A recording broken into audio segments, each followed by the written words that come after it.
Congratulations, 49ers fans. You have survived the 2024 season. You deserve a round of applause because it was not easy and it was not for the faint of heart. But we did it and it is behind us. And now we set our sights on the 2025 season. And there's already a lot of reasons to be optimistic for the 49ers to be able to turn what this terrible season was in 2024 into a very, very good season in 2025. And it all starts with the schedule. Now, obviously, we had to get through draft and free agency and, making some tough roster decisions. We might find out that some coaches are going to get fired today and have to replace those guys. So there's still plenty of things that need to happen before we get into the 2025 season. But as we look ahead, we can already kind of start to get an idea of what the 49ers are up against. So, because they finished last in the NFC West, they now play the last place teams of the NFC South and the AFC South. So, as a result of this allows them to have the projected easiest schedule in regards of strength of schedule in 2025 based on 2024 records. You can see at the top, the Giants actually come in with one of the toughest schedules with Chicago, Detroit, Philly, Dallas.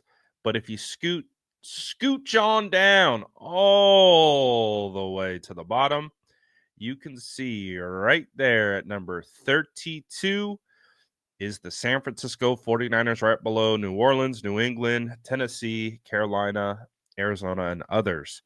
So there are some benefits to being as bad as the San Francisco 49ers were last season. They locked in the 11th overall draft pick, so that's a good thing, in my opinion, because we knew for a while that the season was over. So for me, it kind of changed to, all right, we got to start building and getting a head start on next season. And that starts with the 11th overall pick. The 49ers may have an opportunity to get a real blue chip player at that spot. And that would be huge on top of whatever additions they make in free agency, extensions, trades potentially. So, all right, that's good. Now we find out, and it's confirmed that they are going to have the easiest schedule next year. And that's also cool because the San Francisco 49ers are hosting the Super Bowl. The Super Bowl will be in Santa Clara.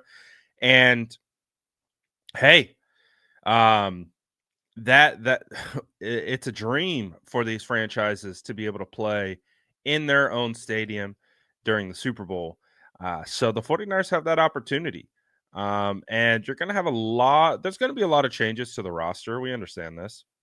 But I think you're going to have a motivated team, a team that finally gets a break. I do think that is a huge element of this offseason. Deebo Samuel actually talked about it on his podcast. He mentioned how you lose the Super Bowl, you go into like the state of depression, and then 3 weeks later, you're back. You're back in OTAs and minicamp.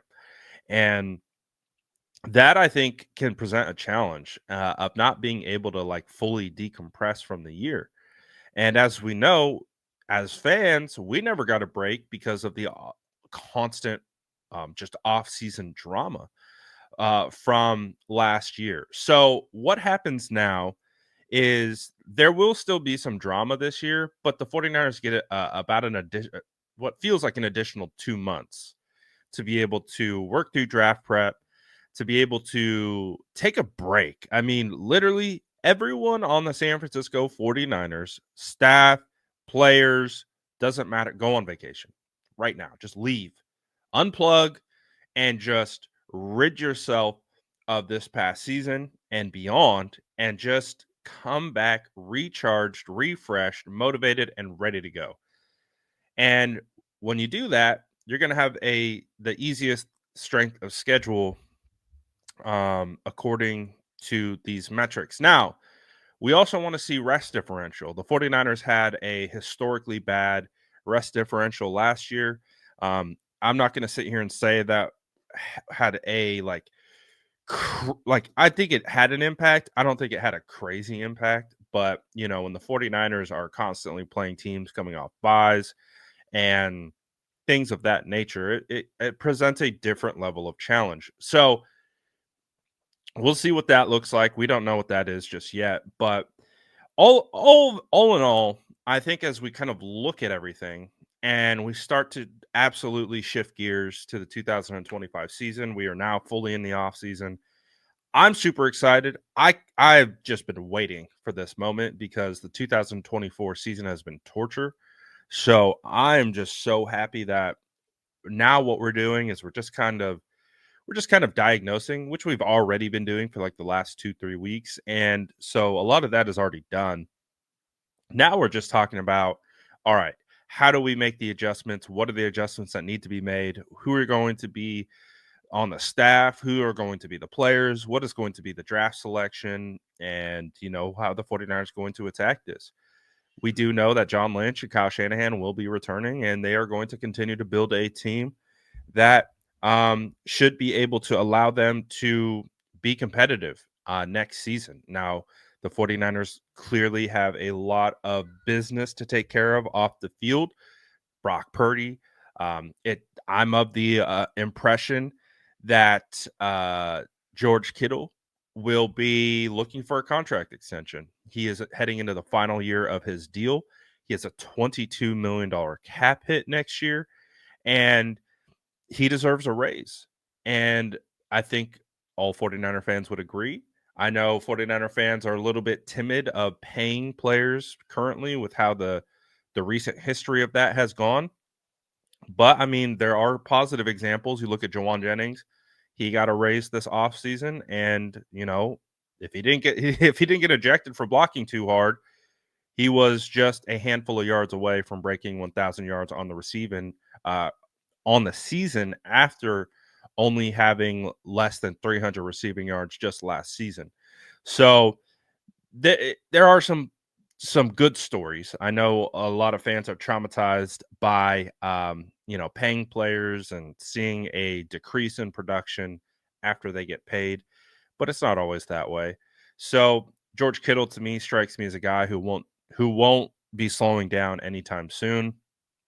And so there's a lot of things that need to be figured out this offseason. I think George is going to be one of them. Debo's going to be one of them. Charvarius Ward, Talanoa Hufanga, Dre Greenlaw. There's a long list of things that need to be considered. But hey, we'll figure it out. But with the strength of schedule and how we're viewing all of these things, I want to hear from you. I want to hear your thoughts. Do you think this is a positive? Do you think this is a good thing for the San Francisco 49ers? Do you think this will actually benefit them to be able to play last place in the NFC and AFC South? I don't know. You guys let me know in the comments below. And as always, make sure to like and subscribe for more updates.